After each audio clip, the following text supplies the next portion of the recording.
The year was 1865, and dusk bled across the western sky like a wound that refused to close. The town of Red Bluff sat still beneath that glow, its wooden buildings steeped in shadows, the air heavy with grit and suspicion. Men gathered in the square, their hats pulled low, their eyes narrowed with the kind of hunger that comes not from the belly, but from something darker, fear twisted into anger. At the center of it all stood Clara, her hands bound, her pale dress smudged with dust, her chin raised though her body trembled. She was no older than 20, her face soft with innocence, yet hard with the knowledge of betrayal. They said she had aided outlaws, that she had carried food and water into the hills where the killers hid. No proof, only whispers. But whispers were enough in Red Bluff, and tonight the crowd demanded judgment. The sheriff stood just beyond her, a man cut from leather and pride. Harlan Pike was his name, broad-shouldered and heavy with authority, his badge gleaming like it held the sun itself. He was the kind who smiled without warmth, who could put a man in the ground and call it justice before the dirt had settled. His voice carried across the square, rough and sure. "This girl betrayed us," he declared, holding the crowd's gaze as though he commanded them like soldiers. "She bled us to those bandits, and by law she will hang." A murmur rippled through the townsfolk, some eager, some uneasy. Among them stood women in bonnets, children clutching skirts, men with rifles at the ready. A few faces turned away, unwilling to watch, but none spoke against him. Silence was safer than courage when Pike ruled the town. The sun slid lower, setting the clouds on fire, and Clara's breath came sharp and shallow. She did not cry. She did not beg. But her eyes betrayed her heart. They searched the horizon, searching for hope that had not yet come. Then came the sound of hooves, faint at first, then louder, until the dust on the main road swirled into a storm. A lone rider approached, tall in the saddle, his coat worn from travel, his hat pulled low against the light. The horse beneath him was strong and restless, its breath steaming in the cooling air. As he drew near, the murmurs shifted to silence, broken only by the steady rhythm of hooves striking dirt. When he reined in before the crowd, all eyes fixed upon him, for there was a weight about this man that demanded notice. James Carter swung down from the saddle, his boots striking the earth with the finality of gunfire. His face was weathered, his beard dark, a scar cutting across his cheek like a reminder of wars past. He had been a soldier once. Everyone could see it in the way he stood, shoulders squared, eyes sharp as a hawk's. He did not belong to Red Bluff. Yet the way he held himself made the crowd shift, uneasy, as though the air itself had changed with his arrival. Clara's eyes met his, and though she had never seen him before, something in that look reached her. It was not salvation she saw, at least not yet, but it was defiance, and that was enough to kindle a spark. James glanced at Pike, then at the rope hanging limply from the gallows beam, swaying in the evening breeze like a snake ready to strike. His hand rested near his holster, not quite touching but close enough to promise trouble. He spoke at last, his voice low, but carrying across the square with the calm of a man who had faced death too many times to fear it. "What's her crime?" Pike stepped forward, bristling at the question. "She gave aid to outlaws. She's guilty, Carter. You don't belong here. Ride on." The sheriff's words dripped with authority, but beneath them lay irritation, for James Carter was a name not unfamiliar. Rumors of the soldier who walked away from his regiment, who turned his back on blood and banners, who carried the war's ghosts with him like iron shackles, such rumors had traveled these parts. Men like Pike did not like men like Carter. James tilted his head, eyes narrowing. "I asked what proof you've got." His tone was quiet, but there was an edge that cut sharper than Pike's bluster. A few in the crowd shifted, their unease deepening. One man spat into the dust, another lowered his rifle, just slightly. The silence stretched taut. Clara's heart pounded, her breath catching, her body swaying as if the rope already tugged at her neck.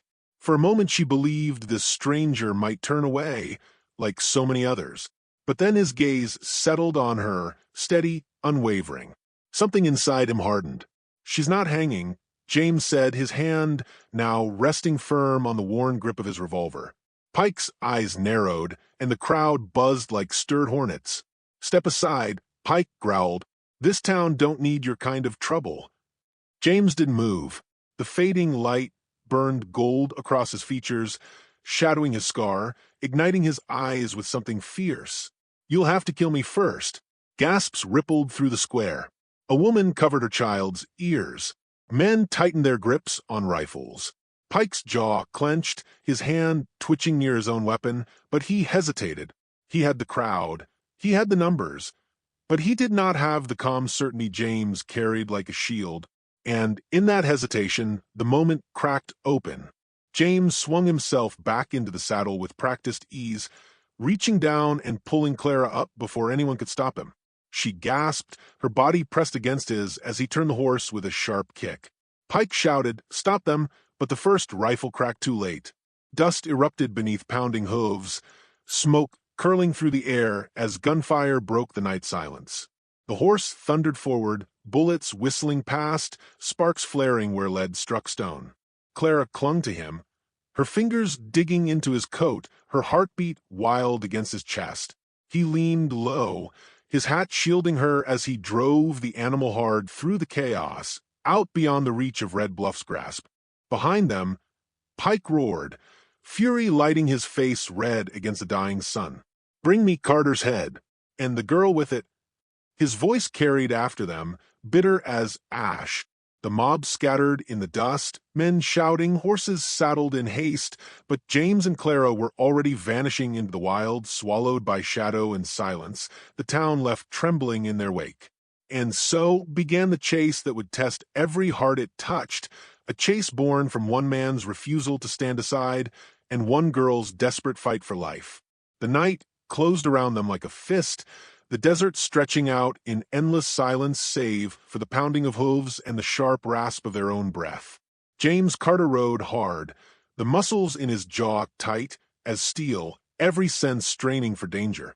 Clara clung to him, her small frame trembling against his back, her eyes fixed on the black horizon ahead.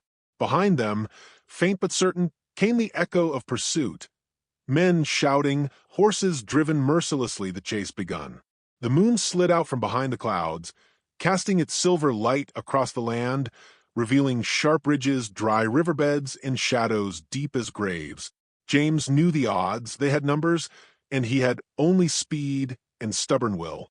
But stubborn will had carried him through darker nights than this. By dawn, the dust of Red Bluff lay far behind them, though James knew the sheriff would not rest until blood was spilled. They reined the horse near a canyon, its walls high and jagged, the rocks painted red by the rising sun. Clara slid down, her legs weak beneath her, stumbling as she found her footing.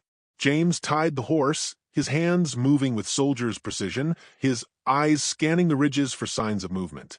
"They'll keep coming," he said flatly. Clara's voice broke the quiet, soft but edged with desperation. "Why? Why risk everything for me? You don't even know me." He turned to her then, his expression unreadable, shadowed by the brim of his hat. "Because I know men like Pike, and I've seen what fear does to a town. You didn't deserve that rope."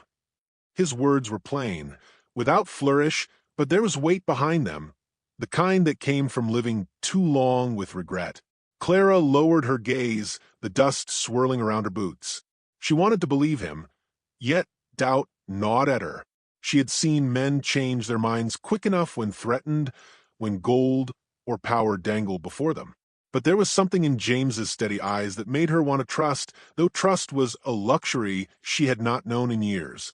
She whispered then, her voice carrying the ache of old wounds. "My father was accused the same way. Said he stole cattle from Pike's kin. He was innocent, but they hung him anyway. My mother didn't last the winter after. Pike's shadow stretches farther than you think." James said nothing, but his jaw tightened. The frontier was full of graves dug by greed masquerading as law. They moved deeper into the wilderness, the sun climbing higher, the air heavy with heat. Sweat stung James's brow, and Clara's face burned beneath the relentless glare. By midday, they found a trickle of water hidden between stones, and James showed her how to drink without wasting a drop. When night came, the desert turned cold as iron, and he built a small fire shielded by rocks. The flames painted their faces in flickering gold, shadows stretching like specters on the canyon walls. Clara watched him work, his hands rough but sure, his movements efficient. "You were a soldier," she said, more statement than question. He nodded, staring into the flames. "I fought for a flag I stopped believing in. Watch boys die, for nothing. When it ended, I left. Didn't see the point in marching under orders anymore." His voice was low, gravel-edged, heavy with memory. Clara hugged her knees to her chest, shivering though the fire warmed her. She thought of her father, of the night they dragged him away, of her mother's hollow eyes afterward. Loss had marked her, just as war had marked him. Different scars, but scars all the same. The wilderness tested them with each passing mile. The ground was harsh, the rivers few and treacherous. Coyotes howled through the night, their cries carrying over the ridges like mournful ghosts. More than once Clara thought she saw shadows moving along the cliffs, hunters in pursuit, though James dismissed them with a shake of his head, never showing fear. He taught her small lessons, how to walk without leaving prints in soft earth, how to listen for the difference between a rabbit's scurry and a man's step, how to find shelter in a land that seemed to offer none. She listened, learned, and found within herself a strength she had thought long buried. On the third day, they stumbled upon a weathered cabin tucked into the trees near a slow-moving river. An old trapper lived there, his beard long and wild, his eyes sharp despite the years etched upon him. His name was Elias, and he greeted them with suspicion, a rifle resting across his knees as he watched from the porch. James approached slow, his hands open, his voice even. "We're not looking for trouble, just a night's shelter." Elias studied them for a long moment, then spat into the dirt. "Trouble usually finds those who say that," he muttered, but at last he waved them in. Inside, the air smelled of smoke and dried pelts. Clara sank onto a stool, exhaustion pulling at her bones, while James kept his back to the wall, his eyes never still. Elias poured them water, his gaze flicking between the two. "Sheriff's men been riding hard," he said. "Word is they're hunting a soldier turned outlaw. That you?"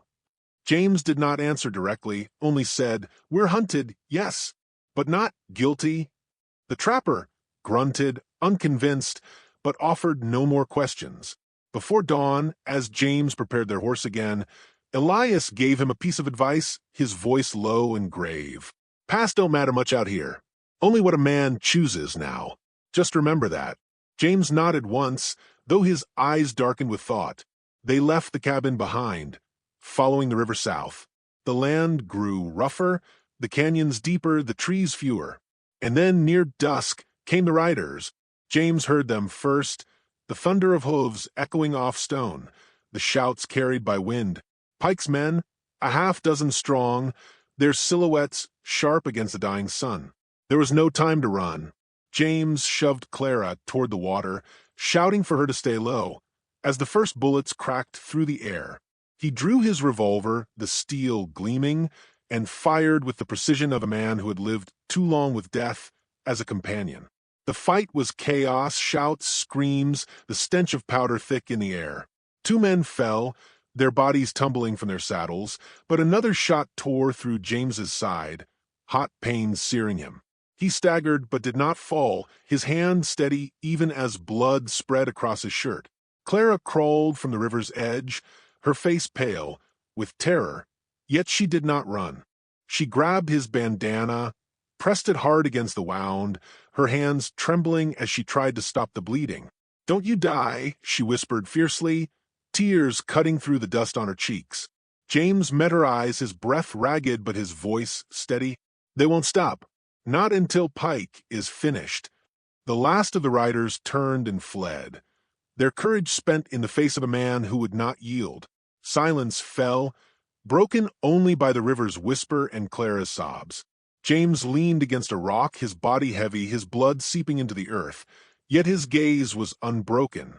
"It ends with him," he said, his voice a vow carved in stone. And with those words, The night closed in once more, heavy with the promise of the final reckoning yet to come. The mining cabins stood like ghosts in the valley, their timbers gray with age, their windows hollow, eyes staring into the emptiness.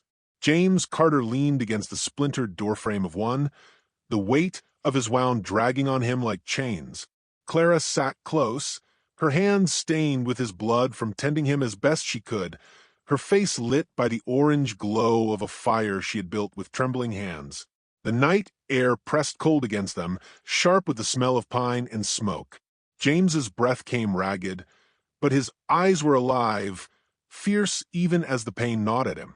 "We can't keep running," he said, his voice no louder than a growl. "Pike won't stop. He'll hunt us till the earth swallows us whole."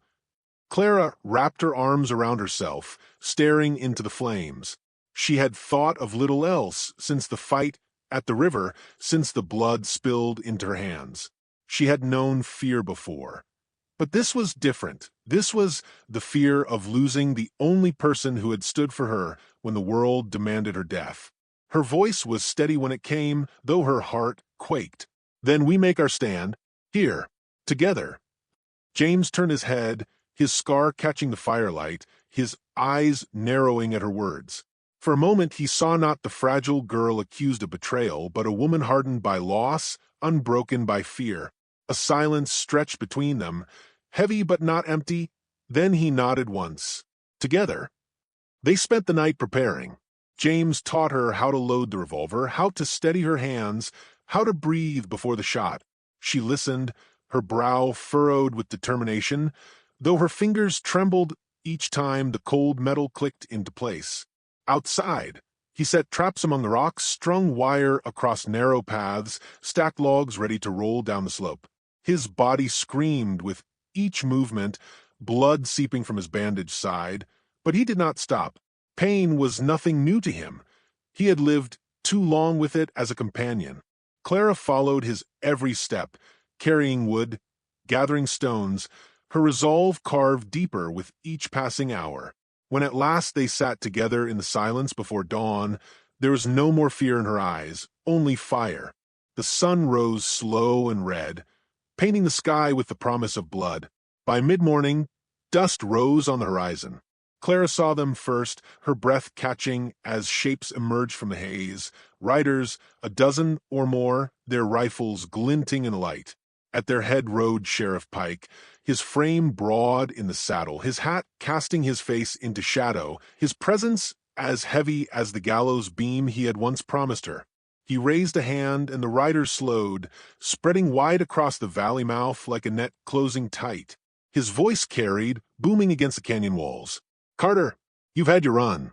Hand over the girl, and maybe I let you die quick." James stepped into the open, his revolver heavy at his hip, his stance steady despite the pain coursing through him. "You'll have to ride over me to touch her," he called back, his voice iron.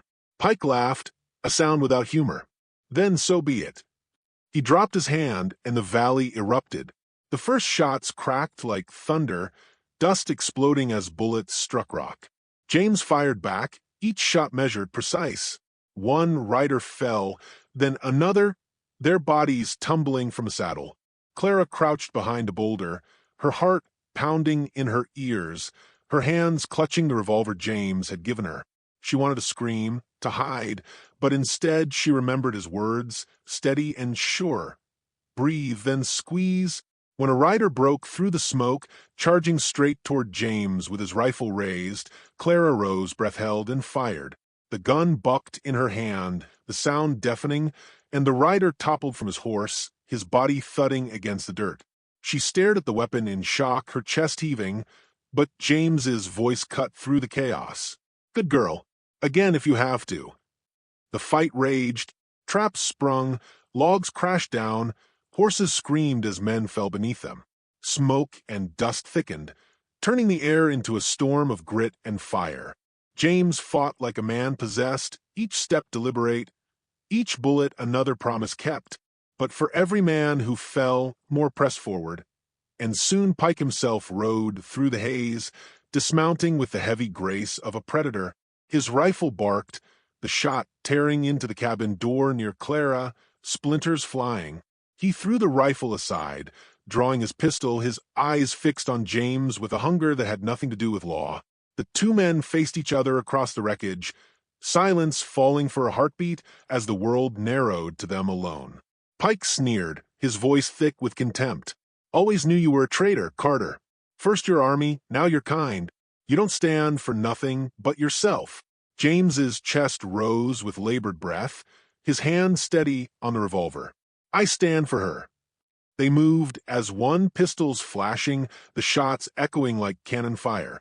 James felt the burn across his arm, the searing heat of another grazing his ribs. But he did not falter.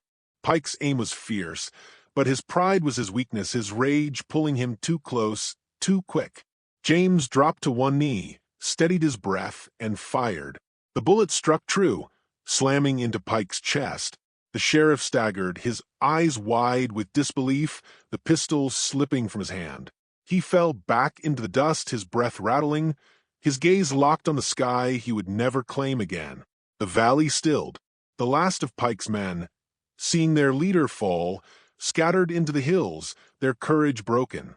Smoke drifted through the air, mingling with the stench of blood and powder. James swayed where he knelt, his strength bleeding out with the crimson soaking aside.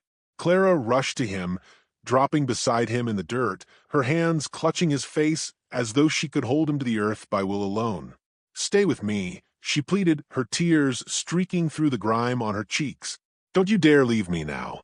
His hand rose, slow and heavy, brushing against her hair, his touch gentle despite the ruin of his body. His eyes, fierce even now, softened as he looked at her. "I thought I had nothing left," he whispered, each word dragged from him like the last of his strength. "But I found something worth dying for." The light dimmed in his eyes, the weight of him sagging against her. Clara clung to him, her sobs breaking through the silence, her tears falling into the dust where his blood had already claimed the ground. The sun climbed higher, casting the valley in gold, the land indifferent to the sacrifice it had witnessed. Slowly, the townsfolk who had followed at a distance began to appear at the valley's edge, their faces pale, their voices hushed. They had come to see a hanging, but what they found was something else entirely, a man who had stood against them all, and a woman who bore the weight of his stand. Clara rose at last, her body trembling but unbroken, her eyes burning with a resolve that was no longer borrowed from James but her own. She turned toward the town in the distance, her steps slow but certain, carrying with her the fire he had lit. Behind her lay the wreckage, the bodies, the sheriff's corpse cooling in the dust. Ahead lay a future unknown, but one she would face with his strength living on in her. And so the tale of James Carter ended, not with surrender, but with defiance that outlived him. The frontier had tested his soul, and though it took his life, it gave him purpose in return. For Clara, the lesson would remain forever. Courage is not the absence of fear, but the choice to stand when all others turn away. And for those who heard the story told in saloons and around campfires, it would be remembered not as the tale of an outlaw nor of a sheriff, but of one man who stood against them all just to protect her.